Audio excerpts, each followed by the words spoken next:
माल के podcast studio से मैं हूं मोहम्मद अमीन और आज के पॉडकास्ट में आप सब दोस्तों को खुशामदीद। दोस्तों, जिस तरह आपको पता है कि कुवैत माल के पॉडकास्ट में हम लाहौर मार्केट के जो मुख्तलिफ तजर्बाकार हैं, मुख्तलिफ स्टेट पर काम करने वाले तजर्बाकार लोग हैं, स्टेट के ऑनर हैं या माहिरीन हैं, उनको बुलाते हैं और मकसद यही होता है कि उनका जो कुवैत माल के साथ काम करने का एक्सपीरियंस है वो कैसा जा रहा है, और साथ ही साथ हम ओवरऑल ना सिर्फ लाहौर शहर की मार्केट पर बल्कि पूरे पाकिस्तान की जो रियल स्टेट की मार्केट है उस पर भी बात करते हैं और उनका तजर्बात पर मबनी जो बातें हैं वो आप लोगों तक पहुँचाती हैं। तो आज की जो मेहमान शख्सियत है वो बड़ी ख़ास हैं क्योंकि उन्होंने इस वक्त जो ट्रेंड सेट हो रहा है पाकिस्तान की मार्केट में हाई राइज का, उनमें स्पेशलिटी है उनकी, उनमें बड़ा अच्छा वो काम पहले भी किया और अभी भी काम कर रहे हैं। ग्लोब स्टेट से उनका ताल्लुक है। उमर जलाल साहब उनका नाम है। क्या हाल है सर? खैरियत से हैं सर? खुश आमदीद आज के कुवैत माल के पॉडकास्ट में। सबसे पहले ये बताइएगा सर कि ग्लोब स्टेट कितने अरसे से लाहौर की मार्केट में काम कर रही है और हाई राइज पे आप लोगों का बड़ा अच्छा एक्सपीरियंस है, बड़ी अच्छी एक वेव्स है आप लोगों की हाई राइज पे काम करने की, तो कितने ऐसे से काम कर रहे हैं और हाई राइज के हवाले से आपका जो एक्सपीरियंस है कैसा जा रहा है? बिस्मिल्लाहिर्रहमानिर्रहीम। सबसे पहले तो आपका शुक्रिया, आपने बुलाया। Thank you. अगर हम सर ग्लोब स्टेट की बात करें तो ग्लोब स्टेट एंड बिल्डर्स पिछले 20 साल से मार्केट में अपनी सर्विसेज दे रहा। ठीक। और उसके अंदर डिफरेंट सिटीज़ भी हैं, जैसे कि स्टार्टिंग से हमने बैरिया टाउन से स्टार्ट किया और उसके बाद न्यू मेट्रो सिटी के जितने भी प्रोजेक्ट्स जितने भी शहरों में हैं वहाँ भी हमारी ऑफिसेज हैं, वहाँ पर भी हम टॉप सेलर्स हैं। और सबसे बड़ा जो ग्लोब स्टेट एंड बिल्डर्स का जो स्लोगन है वो टुगेदर वी ग्रो है। हम लोग ये चाहते हैं, फर्स्ट प्रायोरिटी ग्लोब स्टेट की क्या है कि जो भी क्लाइंट है अगर वो कहीं पे इन्वेस्टमेंट करने जा रहा है तो सबसे पहले हम लोगों ने उनको एडवाइस करना है, उनको गाइड करना है, क्योंकि काफ़ी सारे लोग ऐसे हैं जिनको रियल एस्टेट का कुछ नहीं पता, स्पेशली जो ओवरसीज लोग हैं उनको नहीं पता।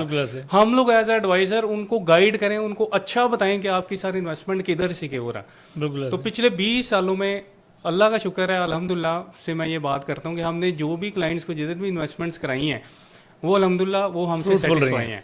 जी बिल्कुल।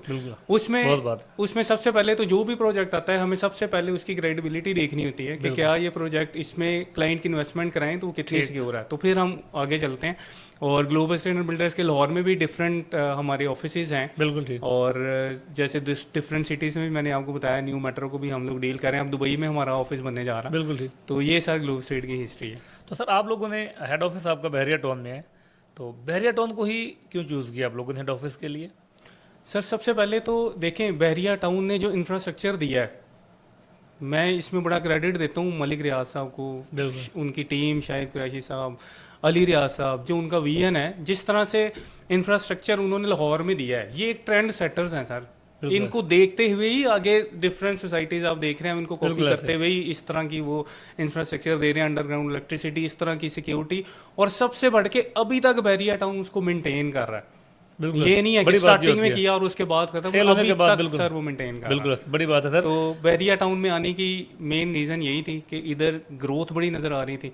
हमारे सामने ही है, बहरिया टाउन जब आया था उस टाइम क्या रेट्स थे और आज बहरिया टाउन कहाँ पर खड़ा हुआ। बिल्कुल सही सर। कुवैत मॉल के साथ भी आप काम कर रहे हैं, प्लेटिनम मेंबर भी हैं आपकी स्टेट कुवैत मॉल की। तो सबसे पहले बताएं कि कुवैत मॉल का जो एक्सपीरियंस है इस प्रोजेक्ट को के साथ काम करने का कैसा रहा, और इस प्रोजेक्ट को आप बहसे थे तजर्बाकार रियल स्टेटर किस तरह देख रहे हैं? Sir to be very frank, जब आप लोग आए और आप लोगों से मीटिंग हुई तो हमारी इंटरनल भी ग्लोब स्टेट की मीटिंग हुई और उसके अंदर भी हमने यही देखा कि यार सबसे पहले तो हम देखेंगे, आप लोगों का ग्रुप देखा, जो यूनाइटेड एक्ट्रोस है उनके क्या प्रोजेक्ट्स हैं वो सारा हम लोगों ने स्टडी किया।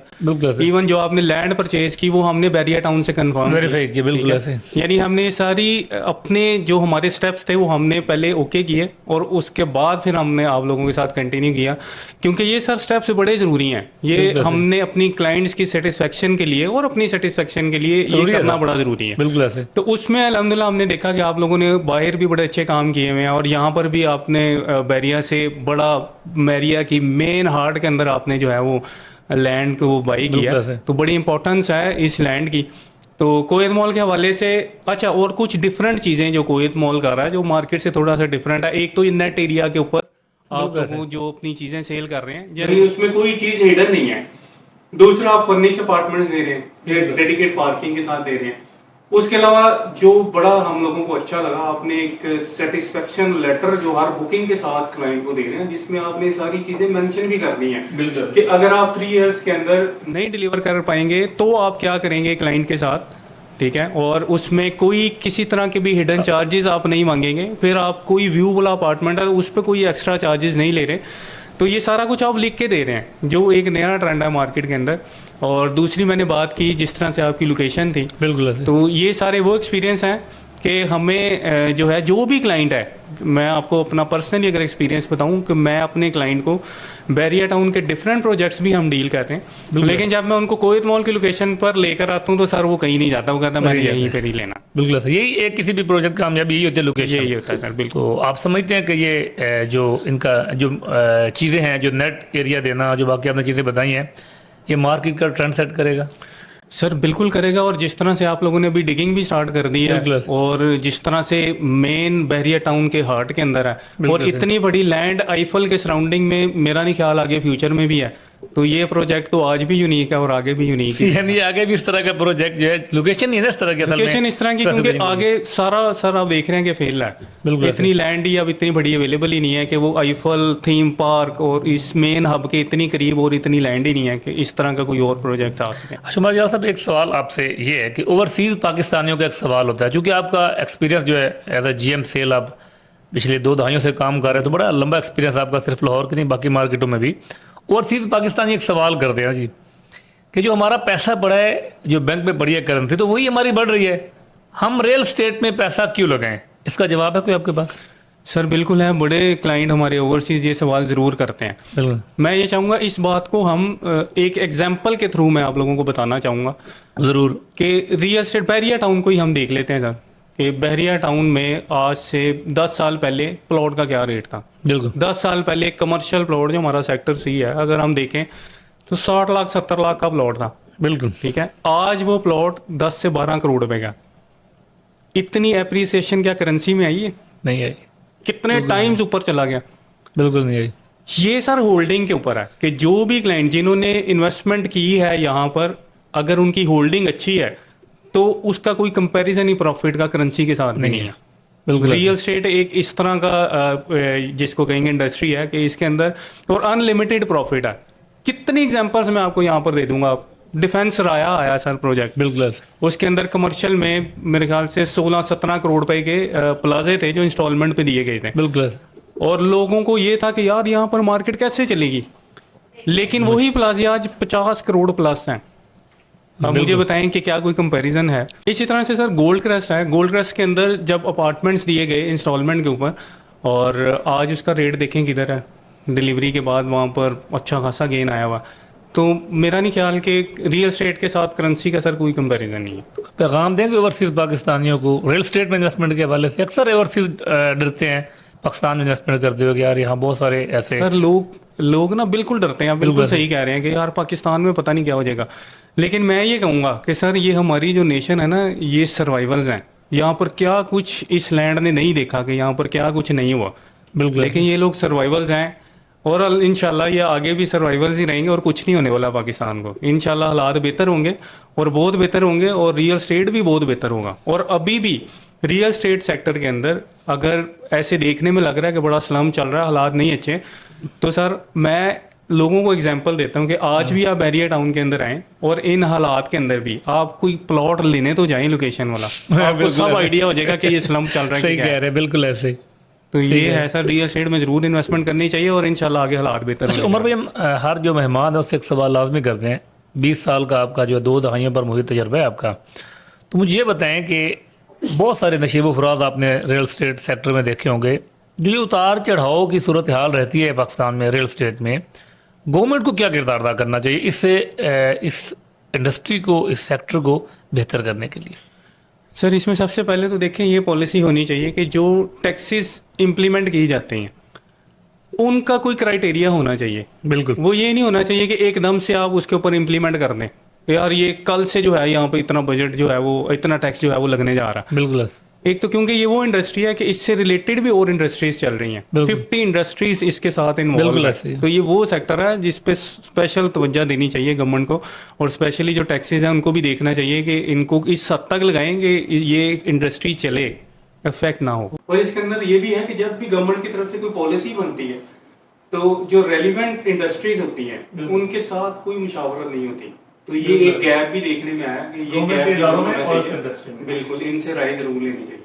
तो क्या हुकूमत को आप कोई गुजारिश करेंगे आज के सर मैं बिल्कुल करूंगा गुजारिश के इस इंडस्ट्री के लिए जितना वो बेहतर कर सकते हैं पॉलिसीज बेहतर करें, क्योंकि जितनी रेमिटेंस मेरे ख्याल से रियल एस्टेट सेक्टर में अमाउंट पाकिस्तान में आती है और कोई इंडस्ट्री नहीं है, तो इसको स्पेशल इसके ऊपर थोड़ा फोकस करना चाहिए। रियल एस्टेट सेक्टर आप देख रहे हैं कितनी रफ्तार से आगे ये हाईराइज में जा रहा है, या जाना जरूरी है? सर देखें, जाना इस वजह से जरूरी है कि आप देखें कि लैंड की लाहौर की एक लिमिट है, वो अपनी लिमिट क्रॉस कर चुका हुआ।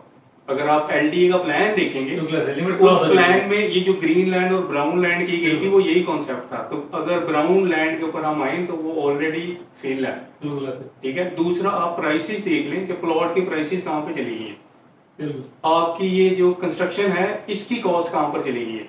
तो ये जब आप सारी चीजें देखते हैं तो एक आम बंदा जिसको अपनी रेजिडेंस के लिए कुछ चाहिए वो अफोर्डेबल ही नहीं रही चीजें। वो पहले प्लॉट परचेज करे, फिर कंस्ट्रक्शन करे, 5 मरले के घर की बात करें अगर हम बैरिया टाउन के अंदर, तो एक अगर रीजनेबल वो प्लॉट लेता वो 1 करोड़ 20-25 लाख रुपए का, और अगर कंस्ट्रक्शन करने जाता तो 1 करोड़ उसको लगाना है और 1 साल भी लगाना है। तो ये आपको 2.25 करोड़ रुपए में 5 मरले का घर कॉस्ट कर रहा है। तो लोग अफोर्ड नहीं कर पा रहे, तो मजबूरी है इधर आना। एक तो लैंड की शॉर्टेज की वजह से, दूसरा ये जो कॉस्ट बढ़ गई है, ये अपार्टमेंट्स ये आपके चलने ही चलने हैं। ये अभी भी हम लोग देख रहे होंगे सर, अगर प्राइसेस की बात कर लें कि जैसे राया के अंदर 3 बेड अपार्टमेंट 10 करोड़ रुपए का ट्रेड हो गया, ट्रांसफर हो गया। यहाँ पर उन लोगों के लिए भी एक सवाल है जो ये कहते हैं कि यार हम 1 कनाल का घर क्यों ना परचेज कर लें, बजाय इसके कि हम 3 बेड के अपार्टमेंट में जाएं। तो जो लोग स्पेशली ओवरसीज इस कॉन्सेप्ट को समझेंगे कि जो अपार्टमेंट की एक लिविंग है वो लोग देख चुके हैं कि उसके अंदर अमेनिटीज हैं, स्विमिंग पूल होता है, सोच के उठी हर चीज उनको वहां पे मिल रही होती है जो एक घर में पॉसिबल नहीं है। ओवरसीज लोग विला को यहाँ पर मेंटेन करना, हैंडल करना बहुत मुश्किल है। अपार्टमेंट में आना है, आपने जस्ट उसमें कार्ड मारना है और आपने अंदर जाके चिल करना। तो ये चीजें आहिस्ता आहिस्ता यहाँ पर ट्रेंड आ रहा है। और जिस तरह से मैंने आपको बताया कि 10 करोड़ रुपए का अपार्टमेंट अगर राया के अंदर ट्रेड हो गया, तो इसका रीजन ये है कि ये सब कॉन्सेप्ट आ चुका है यहाँ पे। आज को गवर्नमेंट इस हवाले से कोई इकदाम गवर्नमेंट को इस्तेमाल करने चाहिए सर? गवर्नमेंट को मजीद बेहतर करने के लिए ट्रेंड को मजीद सर बिल्कुल देना चाहिए, डेवलपर्स को फेवर्स देनी चाहिए, डेवलपर्स की बात को सुनना चाहिए, उनकी पॉलिसीज उनके लिए जो है वो सॉफ्ट होनी चाहिए। बहुत शुक्रिया सर आपके टाइम का। आइंदा भी आपको आपकी जो राय है इस रियल एस्टेट के हवाले से वो गाय बगैर तकलीफ देते रहेंगे, बेहद शुक्रिया सर। ठीक है।